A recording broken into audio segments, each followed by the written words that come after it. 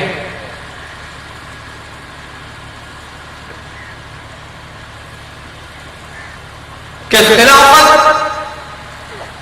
علی منہاج النبوہ، اللہ کا نظام، اللہ کے دین کا نظام، جب ہم یہ کہتے ہیں تو ابلیس کانپ اٹھتا ہے، ابلیس لرز جاتا ہے۔ کیوں؟ کہ دنیا کے تمام نظریات گو فکر خدا داد سے روشن ہے زمانہ، آزادی افکار ہے ابلیس کی ایجاد، دنیا کے دیگر تمام نظام اسی ابلیس نے اپنے نظام کو محکم اور مستحکم کرنے کے لیے تشکیل دیے، لیکن دین اسلام، نظام اسلامی، نظام دین، یہ وہ نظام ہے جسے اللہ نے تشکیل دیا، جسے اللہ کے رسول صلی اللہ علیہ وسلم نے تشکیل دیا۔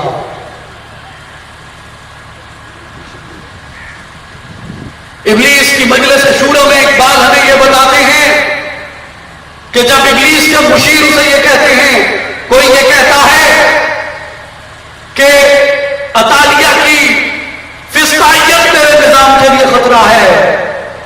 پھر کوئی مشیر کہتا ہے کہ نہیں، روس کی اشتراکیت اور ان کا نظام مساوات تیرے لیے خطرہ ہے۔ ابلیس کہتا ہے نہیں، کب ڈرا سکتے ہیں مجھ کو اشتراکی کوچگر، یہ اشتراکی بیکاری مجھے نہیں ڈرا سکتے۔ ابلیس کا مشیر استفسار کرتے ہیں کہ اے ابلیس، پھر تجھے کس نظام سے خوف ہے، پھر تجھے کس نظام سے خطرہ ہے؟ ابلیس کہتا ہے خطر مجھ کو اگر کوئی تو اس امت سے ہے جس کی خاکستر میں اب تک ہے شرار آرزو، خال خال اس قوم میں اب بھی نظر آتے ہیں، وہ کرتے ہیں اشک سحرگاہی سے جو ظالم وضو۔ جب آپ نظام دین کی بات کریں گے، جب آپ نظام مصطفیٰ کی بات کریں گے، جب آپ نفاذ شریعت کی بات کریں گے، تو وہ یہ کہیں گے کون سے مذہب کی، کون سے مسلک کی شریعت، کون سے مسلک کی فقہ؟ اس کا جواب میں نہیں دے سکتا، کیونکہ اس کا جواب میرے ملک کے بانی نے،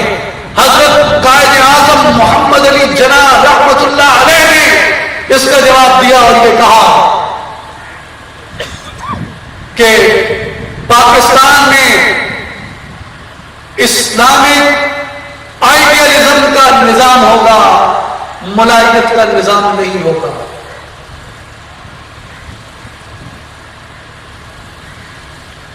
جب ریاست مدینہ میں اس نظام کو نافذ کیا گیا تو اس وقت تمام مسالک تو ہی نہیں، مسالک تو تھے ہی نہیں، تمام مذاہب کو برابر اکاموڈیٹ کیا گیا، اور میثاق مدینہ اس بات کی گواہی دیتا ہے۔ اس لیے آج ہمیں اس عمل کی ضرورت ہے کہ ہم حضور رسالت مآب صلی اللہ علیہ وسلم کی اس سنت کو، حضور کے اس دین کے نفاذ کے لیے قائم کرنے کی صحیح کہیں۔ اور میں آخر میں آپ سب بھائیوں کو اس سے مقرر کر دیا ہے، جب عشق سکھاتا ہے آداب خدا کا ہی کھلتے ہیں غلاموں پر اسرار شہنشاہی، اور وہ امیر المومنین ہیں، پھر وہ عمر بن خطاب ہیں جو دین کو مخاطب کر کے لکھتے ہیں کہ اے نیل مصر، اگر تو اپنی مرضی سے بہتا ہے فلا حاجتا، پھر تیری ضرورت نہیں، نہ بہ روکا رہے، لیکن اگر تو اللہ کے حکم سے بہتا ہے فاجر بسم اللہ، پھر اللہ کے نام سے چل۔ اور تاریخ بتاتی ہے کہ دریائے نیل اپنے معمول کے بہاؤ سے 6 گز بلند بہا،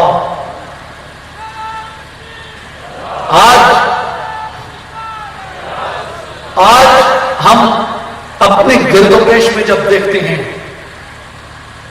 تو اس چنگاری کو جلانے کی بڑی شدت سے ہمیں ضرورت ہے کہ جو چنگاری جلے بغیر ہمارے اس معاشرے کی تہس نہس مزید بڑھتی رہے گی اور ہمارے اس معاشرے میں یہ عدم استحکام کا سلسلہ، یہ عدم استحکام کا نظام اور یہ طبقاتی تفریق یہ بڑھتی جائے گی۔ اور اس کی ایک مثال میں آپ کے سامنے عرض کرنا چاہتا ہوں کہ پنجاب گورنمنٹ کی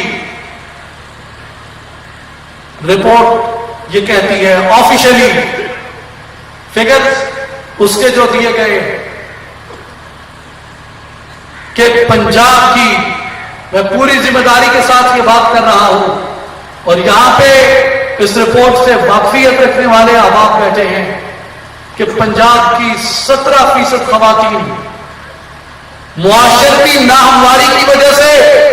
بے راہروی کا شکار ہو جاتی ہیں۔ اور آج جس نظام کو ہم نے اپنے اندر نافذ کر رکھا ہے اور اپنے اندر قائم کر رکھا ہے، اس کی تباہی کا اندازہ لگائیے۔ یہ باتیں کرتے ہوئے مجھے اپنا آپ برا لگتا ہے اور میں مناسب نہیں سمجھتا کہ ایک پبلک گیدرنگ میں اتنے کھلے لفظوں میں یہ باتیں کر دی جائیں، لیکن یہ حقیقت ہے، یہ حقائق ہیں، یہ میری نظروں کے سامنے بھی عیاں ہیں، یہ آپ کی نظروں کے سامنے بھی عیاں ہیں۔ ہم کبوتر کی طرح آنکھیں بند کر کے نہیں بیٹھ سکتے۔ آج آپ جا کے دیکھیے کہ ایک جذبہ شہادت پر مبنی جنسی خواہش کی تکمیل پر مبنی ایک نجس اور غلیظ محبت کے نام پہ آج ہمارے معاشرے میں دہلیزیں اکھڑ رہی ہیں۔ معاشرے کی بیٹیاں اور بہنیں ان دہلیزوں کو توڑ کے جاتی ہیں، والدین اور خاندان کی عزت و ناموس کو ہاتھ میں ملا کر اللہ اور اس کے رسول صلی اللہ علیہ وسلم کی حدود کو پھلانگ کر ان کے اوامر اور نواہی کو پس پشت ڈال کر اور شریف لوگ ان کی پگڑیاں اچھالی جاتی ہیں اور لوگ عزتیں بچانے کی خاطر اپنا منہ چھپانے کی خاطر خودکشیاں کرتے پھرتے ہیں۔ کون سا طبقاتی نظام اور کون سا مغربی معاشرہ ہم یہاں پہ نافذ کر رہے ہیں؟ مجھے یاد ہے کہ جب علماء کرام جا کے لوگوں کو یہ بتاتے تھے کہ یہ جدت کے نام پہ ذلت آ رہی ہے، یہ فیشن کے نام پہ لعنت آ رہی ہے، اس وقت ہم کہتے تھے کہ مولوی کو کیا پتا، یہ تو بیکورڈ آدمی ہے۔ آج پھر اس چیز کو سنبھالو، آج پھر اس فیشن کا یہ تحفہ سنبھالو۔ آپ کے معاشرے میں شرع طلاق 33% سے تجاوز کر گئی ہے۔ طلاق کا مطلب ہے دشمنی، طلاق کا مطلب ہے تعصب، طلاق کا مطلب ہے عداوت، طلاق کا مطلب ہے ایک مستقل تشدد۔ آپ کا 33% معاشرہ اس مستقل تشدد کی لپیٹ میں ہے، آپ کا 33% معاشرہ اس دشمنی کی آگ میں جل رہا ہے، آپ کا 33% معاشرہ اس مسلسل تشدد کی آگ میں جل رہا ہے۔ قبول ہے تو پھر مان لیں، اگر نہیں قبول تو پھر اس نظام کی اتباع کریں جو اللہ کا قرآن بتاتا ہے اور جو نبی صلی اللہ علیہ وسلم کی احادیث مبارکہ سے ہمیں ملتا ہے۔ میرے نوجوان ساتھیوں، اصلاحی جماعت اسی اذان کو دینے کے لیے نکلی ہے کہ حی علی الفلاح، آؤ فلاح کی طرف، آؤ فلاح کی طرف۔ اصلاحی جماعت اور عالمی تنظیم اللہ عارفین کی یہ تقریب آج اسی دعوت کو آپ تک پہنچانے کے لیے اور اس عزم سے اپنی تجدید کرنے کے لیے منعقد ہوئی ہے کہ جو عزم ہمارے اور آپ کے آباء و اجداد نے کیا تھا کہ پاکستان کا مطلب کیا، لا الہ الا اللہ، اور تیرا میرا رشتہ کیا، لا الہ الا اللہ۔ آج اسی عزم سے تجدید کرنے کے لیے اور مغرب کے اس استعمار کو، مغرب کی اس عسکری اور اس کی ثقافتی جلغار کو آج پیچھے دھکیلنے کے لیے ہمیں ضرورت ہے جائیں, ہم اللہ کے کرم کے طالب بن جائیں, اور وہ اسی صورت میں ہو سکتا ہے کہ اطیعوا اللہ والرسول لعلکم ترحمون, اللہ اور اس کے رسول صلی اللہ علیہ وسلم کی اطاعت کو قبول کرو, تم پر رحم کیا جائے گا. اگر تم اللہ اور اس کے رسول کی اطاعت سے منہ موڑ لو گے تو ان اللہ لا يحب الکافرین, اللہ انکار کرنے والوں سے محبت نہیں کرتا, ان پہ اللہ کا عذاب طاری ہوتا ہے, ان پہ اللہ کی گرفت آ جاتی ہے. آج میں یہی دعوت آپ تمام بھائیوں کو اور بزرگوں کو پیش کرتا ہوں کہ آئیے اصلاحی جماعت اور عالمی تنظیم العارفین کے اس مشن کے, اس مقصد کے, اس پیغام کے شانہ بشانہ ہم آگے بڑھیں اور اس اذان کو بلند کریں, وہی اذان جس سے ابلیس کا وجود درستا ہے, جس سے ابلیس کا نظام درستا ہے, کہ وہ سحر جس سے لرزتا ہے شبستان وجود ہوتی ہے بندہ مومن کی اذان سے پیدا. اگرچہ بت ہیں جماعت کی آستینوں میں, ہمیں ہے حکم اذان لا الہ الا اللہ وآخر دعوانا الحمدللہ.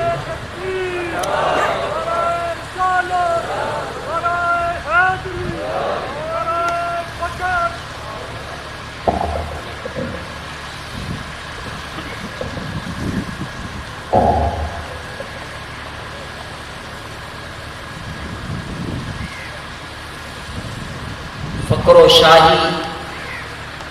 واردات مصطفیٰ, فقر و شاہی واردات مصطفیٰ,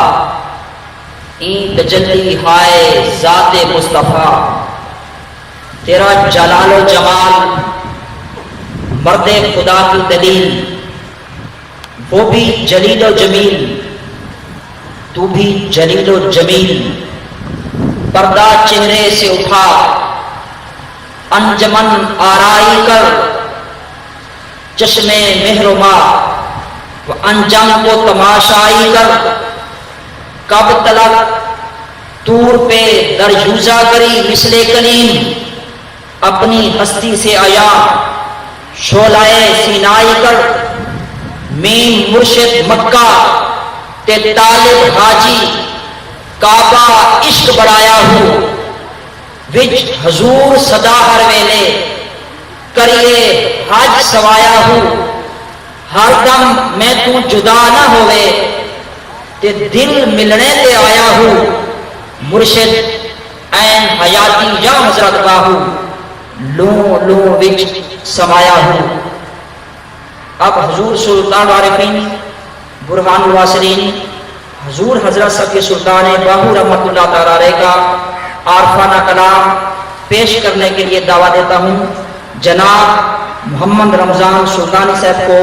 کہ وہ مائک پر تشریف لائیں.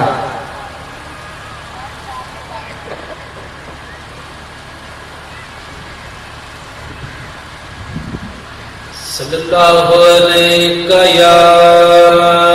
رسول اللہ وسلم علیک یا حبیب اللہ.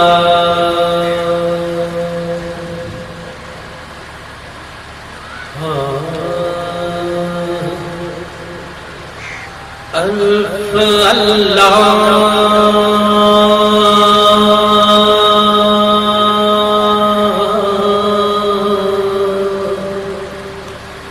چمبے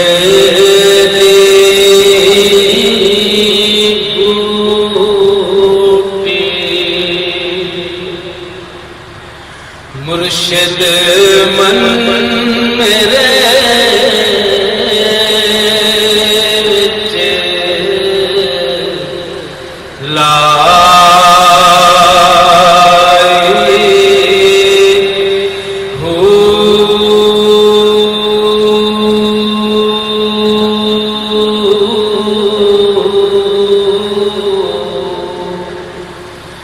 نفی صفات دا پا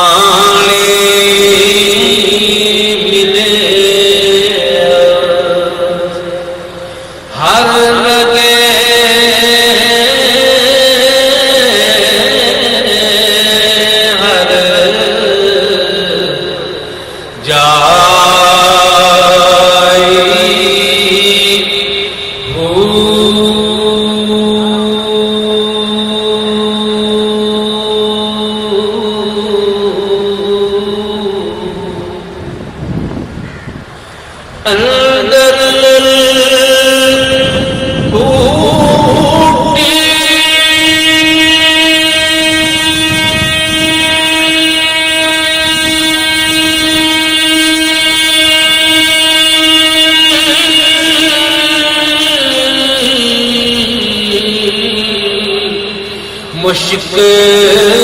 مچایا جان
معزز سامعین کرام، ایک ضروری اعلان سماعت فرمائیں۔ دربار پرنوار سلطان العارفین برہان الواصلین حضور حضرت سخی سلطان باہو رحمۃ اللہ تعالی علیہ پر سالانہ عظیم الشان میلاد مصطفیٰ صلی اللہ علیہ وسلم کا پروگرام 12-13 اپریل کو منعقد ہوتا ہے، جس میں آپ تمام حضرات کو شمولیت کی دعوت دی جاتی ہے۔ آج کا یہ پروگرام بھی اسی مرکزی پروگرام کی ایک کڑی ہے۔ میرے مرشد کریم جانشین سلطان الفقر سرپرست اعلیٰ اصلاحی جماعت و عالم تنظیم العارفین اس لیے یہاں تشریف لائے ہیں کہ آپ حضرات کو دعوت دی جائے، آپ خود بھی تشریف لائیں اور اپنے دوست احباب کو بھی ساتھ لے آئیں۔ آپ ادب اور احترام کے ساتھ کھڑے ہو جائیں درود و سلام کے لیے۔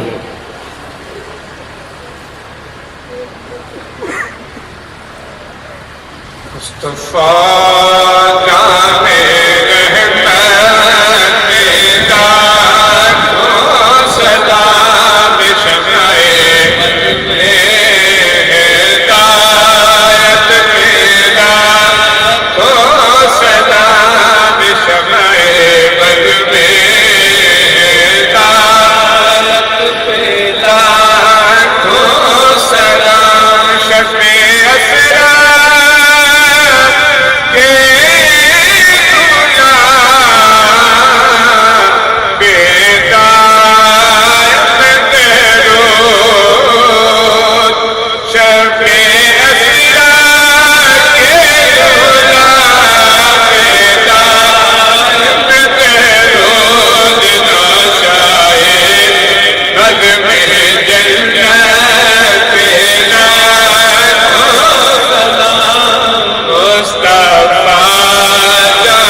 سلام